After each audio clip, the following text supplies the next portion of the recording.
हम में से किस किस ने आज तक कभी इंट्यूटिवली डिसीजन लिया?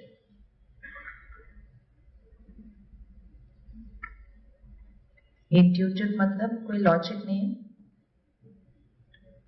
बस ये करना है, लाइक दैट।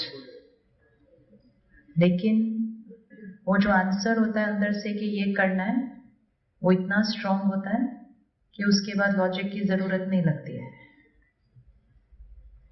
जब लॉजिक से आंसर होता है तो माइंड सोचता है करते हैं, लेकिन अगर होगा, नहीं होगा, नहीं हुआ तो, हुआ तो, ये बहुत सारे निकलते हैं। लेकिन जब इंट्यूटिवली आंसर निकलता है उसके बाद सारी थॉट्स बंद हो जाती है। तो किस किस ने इंट्यूटिवली कोई डिसीजन लिया है? और किस किस का इंट्यूटिवली लिया हुआ डिसीजन रॉन्ग निकला है? किस किस के कभी कभी लॉजिकली लिए हुए डिसीजन रॉन्ग निकले? There goes the answer. Simple. Intuitively लिए हुए डिसीजन रॉन्ग पे हाथ नहीं उठ रहे हैं, लॉजिकली लिए हुए डिसीजन पे हाथ उठ रहे हैं। तो फिर ज्यादा कौन सी तरह से डिसीजन लेना चाहिए, इंट्यूटिवली या लॉजिकली? कौन सा लेना चाहिए ज्यादा? रॉन्ग पे हाथ ही नहीं उठे, लॉजिकली पे निकले हैं हाथ, तो कौन सा ज्यादा लेना चाहिए, इंट्यूटिवली या लॉजिकली? बहुत ही सीरियस होके बैठे हैं या बहुत ही डरे हुए बैठे हैं? इंट्यूटिव जो डिसीजन है वो कौन लेता है और लॉजिकल जो डिसीजन है वो कौन लेता है?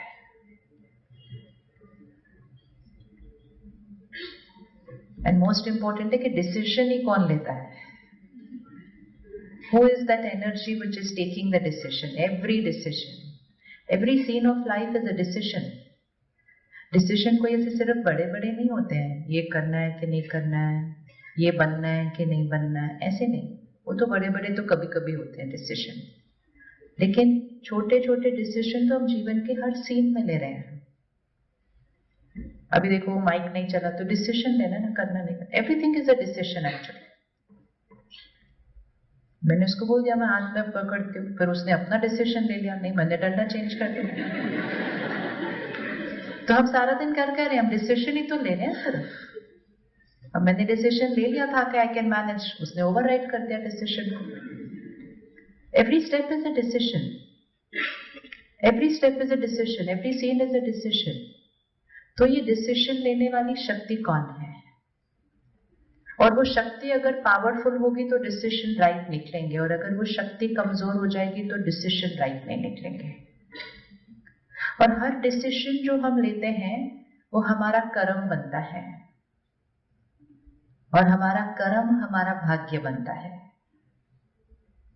तो अगर मेरा डिसीजन राइट नहीं निकला, it's no more just about a decision, it's about my destiny, right? So हर डिसीजन कर्म में आएगा, और हर कर्म का कॉन्सिक्वेंस होगा, consequence is equal to my destiny. तो डिसीजन एक्यूरेट होना कितना कितना, आजकल तो हम औरों को पूछ लेते हैं डिसीजन ले लो मेरे लिए प्लीज,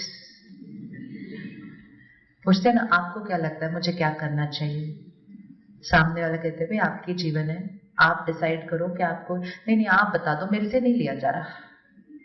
होता है ऐसे या नहीं होता है? मेरे से नहीं लिया जा रहा, आप ले लो मेरा decision. Why have we started doing this? Do we realize that the decision is going to change my destiny? And आप किसी और को बोल रहे हैं कि आप मेरा डिसीजन ले लो, मेरे से नहीं लिया जा रहा। तो जब हम इस स्थिति पर पहुंच जाते हैं कि हम किसी और को बोलते हैं मेरा डिसीजन ले लो, मतलब डिसीजन लेने वाली शक्ति बहुत ही कमजोर हो गई है। और जब वो डिसीजन लेने वाली शक्ति इतनी कमजोर हो जाती है तो वो डिसीजन लेने से डरती है, क्योंकि उसको फियर है कि अगर मेरा डिसीजन राइट नहीं निकला तो उसको सेफर फील होता है कि कोई और मेरा डिसीजन ले ले। क्या किसी और को हमारे लिए डिसीजन लेना चाहिए? लेना चाहिए। तो क्या हमें किसी और को कहना चाहिए मेरे को डिसीजन दे दो?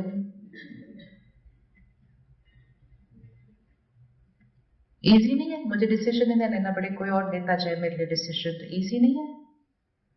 लोगों से हम एडवाइस ले सकते हैं, लोगों से हम ओपिनियन ले सकते हैं, लेकिन सारे ओपिनियन लेने के बाद डिसीजन किसका होना चाहिए? क्यों? क्योंकि हर डिसीजन का एक परिणाम आएगा, हर डिसीजन का एक परिणाम आएगा, एक कॉन्सिक्वेंस आएगा। अगर वो डिसीजन मैंने नहीं लिया होगा तो मेरे लिए कॉन्सिक्वेंस को फेस करना, आज दीदी ने सुना दिया कि मैंने परमात्मा को कहा कि मेरे पास ऑक्सीजन नहीं, अभी आप देख लो। अब वो ऑक्सीजन आ गया तो तालियां बज गई। ऑपोजिट सोचा, ऑपोजिट सोचा क्या होता? So every decision is going to have a consequence. और हम कितनी इजीली किसी और को पूछ लेते हैं, आप बता दो ना मुझे क्या करना चाहिए। क्या फर्क होता है कि हम डिसीजन लें या कोई और डिसीजन ले, उसमें क्या फर्क पड़ता है? कोई ले ले कोई और मेरे लिए, व्हाट्स रॉन्ग इन दैट? इसमें क्यों हमें लेना चाहिए और किसी और को नहीं लेना चाहिए हमारा डिसीजन? क्यों? क्यों? सेंस ऑफ रिस्पॉन्सिबिलिटी, और सबका अपना अपना पर्सपेक्टिव होता है। और हाँ जी, मेरी परिस्थिति और मेरी शक्ति अलग है, मेरे संस्कार और उनके संस्कार अलग हैं। इवन जब एक पेरेंट एक चाइल्ड के लिए डिसीजन लेता है तो वो रॉन्ग हो सकता है, क्योंकि पेरेंट का संस्कार और चाइल्ड का संस्कार अलग है। जो चीज पेरेंट के लिए बहुत इजी हो करना, वो चाइल्ड के लिए बहुत डिफिकल्ट हो सकती है, क्योंकि they both are soul on a journey with different sanskars. और कोई चीज जो पेरेंट सोचे नहीं ये तो बहुत डिफिकल्ट है, ये नहीं हो सकता है वो चाइल्ड के लिए बहुत इजी हो सकता था। तो कोई भी आत्मा दूसरी आत्मा का डिसीजन एक्चुअली नहीं लेना चाहिए, राय देनी चाहिए। ना किसी को कहो कि मेरे लिए आप डिसीजन ले लो, एंड मोस्ट इंपॉर्टेंट ना खुद किसी के लिए डिसीजन ले लो। बहुत अच्छा लगता है जब लोग आकर हमारे को सरेंडर कर देते, बोलते आप बता दो, हम कहते हाँ अभी बताते हैं। अपनी जीवन का डिसीजन लेना हो ना तो दिनों दिन लग जाते हैं डिसीजन लेने के लिए, और दूसरे को डिसीजन देना हो तो कितना टाइम लगता है? यदि इतना क्या इजी है, इतना सोच रहे हो बस ये कर लो। जब आपने किसी और को डिसीजन दिया, प्लीज रिमेंबर आप उसके कार्मिक अकाउंट में एंटेंगल हो गए,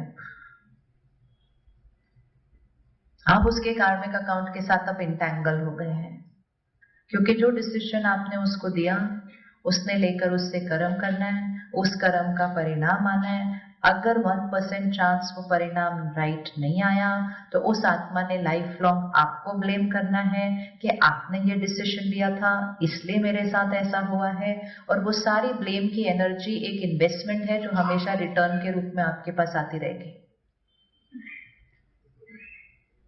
और उसके कर्म का जो परिणाम आया है वो परिणाम के जिम्मेवार हम हैं, क्योंकि डिसीजन हमने दिया था। तो हम इतना इजीली किसी को डिसीजन दे देते हैं, इसमें क्या है ये कर लो, नहीं। चाहे जीवन की बड़ी बात हो या छोटी से छोटी बात हो, चॉइस देना, राय देना, ऑप्शन देना और क्लियरली बोलना डिसीजन आपको लेना है। सामने वाला कितना भी आपको प्लीड करे, प्लीज आप मुझे बताओ क्या मैंने, बोलो मैंने नहीं बताना। वो रोने लगे आपके सामने, आप तो बोलो मैंने नहीं बताना, ये कर्म आपका आपका अपना होना है।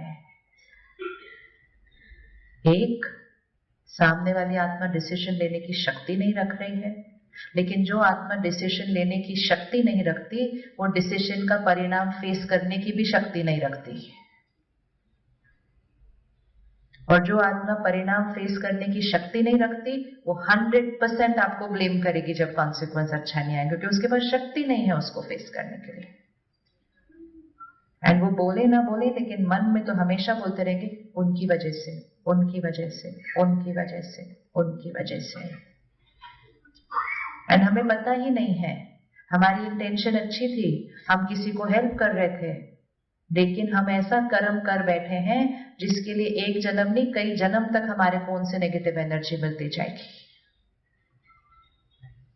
सो this whole feeling of feeling very good when someone comes and says, आप बता दो मुझे क्या करना है, and we are right there to give advice. Even clearly बोलो, मुझे नहीं पता आपको क्या करना चाहिए, मुझे नहीं पता। बोलो नहीं, आप बताएं, मैंने नहीं बताना। ये बहुत ज्यादा रिस्की होता है, और इस समय पर बहुत ज्यादा रिस्की होता जा रहा है, क्योंकि बहुत लोग चाहते हैं कि कोई उनका डिसीजन ले ले, क्योंकि डिसीजन लेने वाली जो शक्ति है वो थोड़ी सी कमजोर होती जा रही है। और डिसीजन लेने वाली शक्ति है कौन? सारा दिन जो हमें दिखाई देता है वो ये शरीर है, लेकिन इस शरीर को चलाने वाली शक्ति कौन है? मैं आत्मा हूं। अब मैं आत्मा सारा दिन करती क्या हूं? क्योंकि आत्मा शब्द हम सुनते हैं, लेकिन कब सुनते हैं? स्पिरिचुअल सत्संग में सुनते हैं, या कोई भूत की पिक्चर देखते हैं तब सुनते हैं, आत्मा भटक रही थी, ऐसा। बस हम वो 2 ही ओकेजन पर आत्मा सुनते हैं, बाकी सारा दिन हमें आत्मा वर्ड नहीं याद रहता है। तो इस शक्ति का कम होने का सबसे मुख्य कारण यही है कि क्योंकि मुझे याद नहीं रहता है सारा दिन कि मैं आत्मा हूं। तो क्योंकि मुझे याद नहीं रहता कि मैं आत्मा हूं, तो मैं सारा दिन अपने आप को क्या समझती हूं कि मैं कौन हूं? कौन हूं? Who am I? इसलिए सारी दुनिया कहती है Who am I? ये क्वेश्चन का आंसर मिल जाए तो लाइफ के सारे क्वेश्चंस का आंसर मिल जाएगा। तो अगर हम अपने आप को किसी को इंट्रोड्यूस करें तो हम क्या कहते हैं? Who am I? Who am I? कैसे इंट्रोड्यूस करते हैं अपने आप को? Who am I? तो हम अपना नाम बताते हैं, हम अपनी क्वालिफिकेशन बताते हैं, हम अपना प्रोफेशन बताते हैं, हम अपने रिलेशनशिप्स बताते हैं, हम so and so of so and so. हम अपना नेशनैलिटी बता सकते हैं, हम अपना रिलीजन बता सकते हैं, हम अपनी कास्ट बता सकते हैं, हम अपनी सिटी बता सकते हैं। ये सारी चीजें हम बताते हैं। अब ये सारी लिस्ट जो हम बनाते हैं, क्या ये आए हैं? क्या ये आए हैं? I am a doctor. I am an Indian. I am a Hindu.